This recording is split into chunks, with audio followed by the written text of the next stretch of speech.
नमस्कार, स्वागत है आपका मनी 9 पर। मैं हूं आपके साथ अंकित राज सिंह और आज की इस डिस्कशन में हम बात करने वाले हैं बाजार की गिरावट के बारे में। लगातार सितंबर महीने से हम देख रहे हैं कि सितंबर से लेकर के अब तक यानी कि मार्च तक हमें बाजार में भारी गिरावट देखने को मिली है, जिसकी वजह से कहीं ना कहीं वैल्यूएशंस में भी अब बेहतर वैल्यूएशंस भी होती हुई नज़र आ रही हैं और साथ ही साथ कहीं ना कहीं जो मेजर जो ब्रोकरेजेस हैं जैसे कि HSBC, उनके भी जो नज़रिया है वो भी बदलता हुआ बाजार पर दिखता हुआ अभी हमें नज़र आ रहा है। ऐसे में HSBC म्यूचुअल फंड की एक रिपोर्ट सामने आई है जहां पर उन्होंने भारत के इंडाइसेस को लेकर के लॉन्ग टर्म में उनका क्या विजन है उसको लेकर के कई सारी बातें यहाँ पर शेयर की हैं।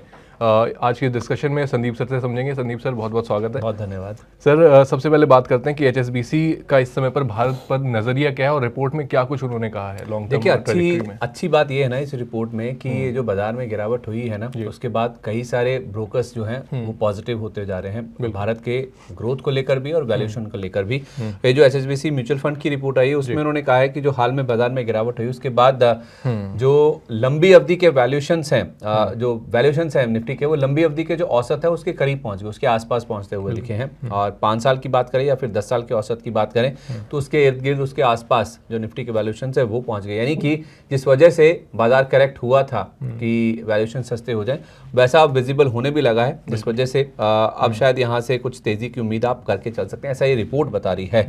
छोटी अवधियों में कह रहे हैं कि भारतीय बाजार में जरूर कुछ चिंताएं हैं, कुछ चुनौतियां हैं, चैलेंजेस हैं जो कि रहेंगी, लेकिन अगर हम मध्यम अवधि की बात करें और लॉन्ग टर्म की बात करें तो एक मजबूत ग्रोथ की जो संभावना है वो यहाँ पर बनती हुई नजर आ रही है। उनका कहना है कि भारत में जो आर्थिक ग्रोथ मोमेंटम है उसमें स्लो डाउन जो है वो केवल टेम्पोरेरी यानी कि केवल अस्थायी है। ये जो फेज है स्लो डाउन का, जो मोमेंटम थोड़ा सा ड्राई डाउन हुआ है, लेकिन लंबी अवधि का जो आउटलुक है बहुत रोबस्ट है, बहुत ही मजबूत नजर आता है। तो कुल मिला के देखा जाए शॉर्ट टर्म चैलेंजेस हैं, लेकिन मीडियम टू लॉन्ग टर्म में जो ग्रोथ है बेहद रोबस्ट रह सकती है, ऐसा HSBC म्यूचुअल फंड की जो रिपोर्ट आई है वो कह रही है।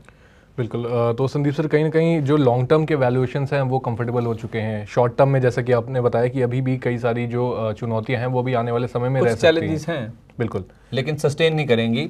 आगे चलते हुए ज़्यादा फोकस जो है मीडियम टू लॉन्ग टर्म में ग्रोथ के ऊपर रहने वाला है। बिल्कुल। और सर, ग्रोथ के अगर रीजंस की यहाँ पर बात करें, क्योंकि वैल्यूएशंस तो कंफर्टेबल जोन में आ गई हैं, लेकिन जो इन्वेस्टर्स हैं वो इस समय पर यही देख रहे हैं कि अर्निंग्स हमारी अच्छी नहीं आ रही हैं।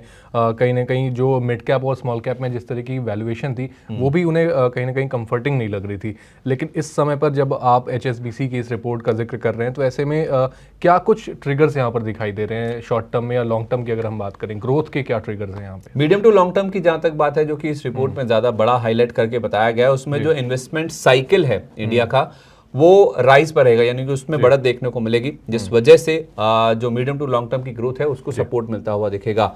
2 मेन स्तंभ है उनका, ये मानना है कि जो सरकार है वो उनकी ओर से खर्च होता हुआ दिखेगा और 2 मेन सेक्टर्स पे ज्यादा खर्च होगा, एक है मैन्युफैक्चरिंग और दूसरा है इंफ्रास्ट्रक्चर। यहाँ पर निवेश जो है वह सरकार का इस पे ज्यादा फोकस है और यहीं से ज्यादा जो ग्रोथ को बढ़ावा है वो मिलता हुआ दिखेगा। तो इंफ्रास्ट्रक्चर और मैन्युफैक्चरिंग ये आपकी जो आर्थिक ग्रोथ है उसको पंप अप करती हुई दिखेंगी, उसमें काफी ज्यादा कंट्रीब्यूट करती हुई दिखेगी। अब दूसरी तरफ आप देखिए, एक तो ये हो गया सरकार का पहलू जो कि निवेश कर रही है, मैन्युफैक्चरिंग पे फोकस है, इंफ्रास्ट्रक्चर पे फोकस है। दूसरा है प्राइवेट इन्वेस्टमेंट जो होता है, जिसे हम निजी क्षेत्र का निवेश कहते हैं, वो भी बढ़ेगा और इससे भी हमारी जो ग्रोथ है उसको बल मिलता हुआ दिखेगा, उसको सपोर्ट मिलता हुआ दिखेगा। कहाँ निवेश आएगा? जो निजी सेक्टर का निवेश आएगा वो आएगा रिन्यूएबल एनर्जी स्पेस को लेकर। निजी रिन्यूएबल एनर्जी स्पेस, उसकी जो सप्लाई चेन है उसको लेकर ज्यादा फोकस जो है वो निजी सेक्टर में होता हुआ दिखेगा और उससे जुड़े हुए जो कंपोनेंट्स की सप्लाई, जो मैन्युफैक्चरिंग है उसके ऊपर भी जो निवेश है वो निजी सेक्टर की ओर से आता हुआ दिखेगा। तो सरकार एक तरफ मैन्युफैक्चरिंग और इंफ्रास्ट्रक्चर पे फोकस करेगी और जो निजी निवेश आने वाला है वो ज्यादा आने वाला है रिन्यूएबल एनर्जी स्पेस में, जहां पे मैन्युफैक्चरिंग पे फोकस तो होगा ही होगा, उसके साथ साथ जो कंपोनेंट्स की जरूरत पड़ती है रिन्यूएबल एनर्जी स्पेस में, वहां पे भी निजी सेक्टर में काफी ज्यादा फोकस रहने वाला है। और तीसरी बात उन्होंने बोली है कि रियल एस्टेट सेक्टर, यहां पे भी रिकवरी की उनको उम्मीद है और ये जो सेक्टर है ना वो भी जो आपकी आर्थिक ग्रोथ है उसमें एक्सपेंशन लाने का कामकाज करेगी। तो सरकार अपना काम कर रही है, निवेश बढ़ा रही है, investment cycle on the rise होगा, ऐसा HSBC की रिपोर्ट बता रही है। उसमें जो निजी सेक्टर की जो भागीदारी है या फिर जो निवेश है जो कि पिछड़ता हुआ दिख रहा था वो भी सपोर्ट करता हुआ दिखेगा। और एक रियल एस्टेट जो कि बहुत बड़ी इंडस्ट्रीज है, इनफैक्ट आप देखें आई थिंक 140-150 अलाइड इंडस्ट्रीज हैं इसके आसपास, इसके इर्द गिर्द घूमती हैं।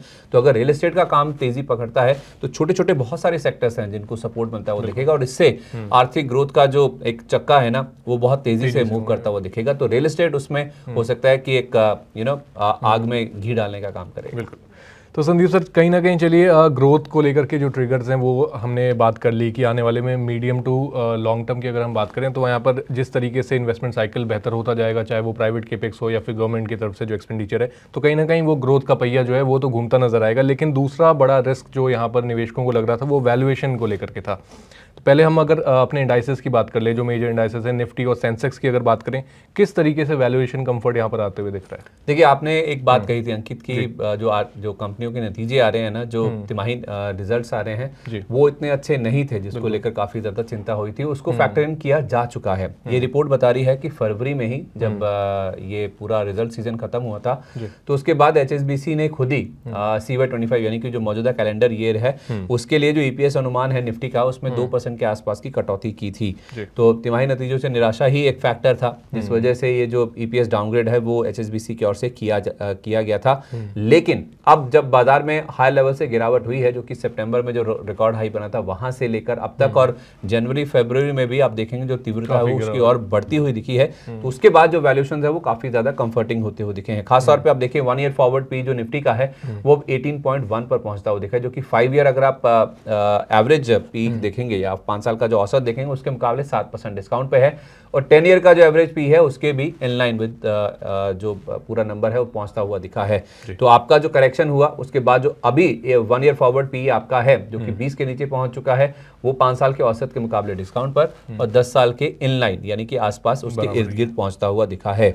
यही नहीं, मिड कैप स्मॉल कैप जो कि पेन पॉइंट रहा है और इनफैक्ट ज्यादा लोगों की आंख में खटकता हुआ भी दिखा है, क्योंकि बहुत तेजी से स्टॉक चले हैं, इनमें करेक्शन भी काफी ज्यादा हुआ है। तो यहाँ पे जो करेक्शन हुआ है इससे इनके भी जो वैल्यूएशन है वो अच्छे खासे करेक्ट हो चुके हैं। क्योंकि आप बड़े स्टॉक्स के मुकाबले मिड कैप स्मॉल कैप पे जो गिरावट आई वो ज्यादा तेज आती हुई दिखी है। खासतौर पर जनवरी फरवरी में जो मिड कैप स्मॉल कैप की गिरावट है बहुत ज्यादा थी, तो इसमें इनके भी जो वैल्यूएशन है वो कहीं ना कहीं सपोर्ट करते हुए दिख रहे हैं। आप इन लाइन विद एक्सपेक्टेशन आते हुए या फिर जो औसत वैल्यूएशन है उसके आसपास पहुंचते हुए दिखे हैं। बिल्कुल। तो मतलब कि निफ्टी के जो वैल्यूएशन है, अगर हम लॉन्ग टर्म वैल्यूएशन देखें 5 साल में आपको कहीं ना कहीं डिस्काउंट पर निफ्टी इस समय अवेलेबल है, और 10 साल का अगर हम वहाँ पर एवरेज देखें तो उसके आसपास ही मतलब इक्वली हम वहाँ पर ट्रेड कर रहे हैं। और साथ ही मिड कैप स्मॉल कैप में भी संदीप सर जैसा आपने बताया कि कंफर्टेबल वैल्यूएशन अब आते हुए दिख रहे हैं कहीं ना कहीं। लेकिन अब ग्रोथ की बात कर लेते हैं सर। ग्रोथ को लेकर के आपने बताया कि बहुत सारी चीज़ें हैं, लेकिन सपोर्ट किस तरीके से चाहिए कि ओवरऑल ग्रोथ की जो ये ट्रेजेक्टरी है वो बनी रहे। हमने पिछले बजट में भी देखा कहीं ना कहीं सरकार सपोर्ट तो कर रही है, लेकिन किन और चीज़ों की ज़रूरत है? देखिए, 3 ही चीज़ें जैसे मैंने पहले भी कहा, नेट अगर हम इस पूरे डिस्कशन का सार निकालने की कोशिश करें तो वो यही है। एचएसबीसी कह रहे हैं कि जो ग्रोथ है कहाँ से आएगी, कहाँ से सपोर्ट मिलता है वो देखेगा। एक तो मजबूत पॉलिसी सपोर्ट, यानी कि सरकार अपने एंड पे डिसीजन मेकिंग, इन्वेस्टमेंट, जो इन्वेस्टमेंट साइकिल है, चाहे वो इंफ्रा हुआ चाहे मैन्युफैक्चरिंग हुआ, उसके ऊपर लगातार फोकस करती हुई रहेगी। प्राइवेट सेक्टर का जो पार्टिसिपेशन है वो बढ़ता हुआ दिखेगा, उनकी ओर से पैसा आता हुआ दिखेगा, निवेश होता हुआ दिखेगा, जो पर्टिकुलर सेक्टर्स में वो सपोर्ट करता हुआ दिखेगा। और चुनिंदा सेक्टर्स में बुनियादी सुधार, जैसे मैंने रियल एस्टेट की बात करी, तो कुछ ऐसे सेक्टर्स हैं जो कि इकोनॉमी में काफी बड़ा योगदान रखते हैं। तो ये कुछ ऐसे 2 या 3 मुख्य पिलर्स हैं जिसके ऊपर पूरी जो इकोनॉमी का आपका चक्का है ना वो घूमता हुआ नजर आएगा, ऐसा एचएसबीसी की रिपोर्ट बता रही है। तो नेट देखा जाए 3 ही चीजें हैं, सरकार अपना काम करेगी, निजी सेक्टर से निवेश आता हुआ दिखेगा, और कुछ ऐसे सेक्टर जिनका इकोनॉमी में बहुत मेजर एक इंपॉर्टेंस रखते हैं, जो रियल एस्टेट जैसे, वहां पे भी सुधार आ जाएगा। तो इससे आपकी जो आर्थिक ग्रोथ है वो मीडियम टू लॉन्ग टर्म में फिर से पटरी पर लौट आएगी। बिल्कुल, thank you so much Sandeep sir. I think कि मैं इसी सेंटेंस पे इसी चीज़ के साथ मैं एंड करने वाला था, लेकिन बहुत ही बेहतर तरीके से आई थिंक कि सर ने खुद ही सारा क्रक्स आपको समझा दिया कि भारत पर नज़रिया जो है एचएसबीसी का वो कहीं ना कहीं अब यहाँ पर लॉन्ग टर्म में, मिड टू लॉन्ग टर्म में काफ़ी बेहतर नज़र आता है। ग्रोथ को लेकर सारी चीज़ें आपको संदीप सर ने बता ही दी हैं। ओवरऑल आपको एचएसबीसी की ये रिपोर्ट कैसी लगी? क्या कुछ चीज़ें आपको यहाँ पर पसंद आई, क्या ना पसंद आई? किन चीज़ों पर आपको अभी भी डाउट है, आप हमारे साथ कमेंट बॉक्स में शेयर कर सकते हैं। साथ ही अगर आपको ये वीडियो पसंद आई है तो इसे भी लाइक, कमेंट और शेयर करना ना भूलें, और हमारे चैनल मनी 9 को सब्सक्राइब कर लें ताकि आपसे कोई भी और अपडेट मिस ना हो जाए।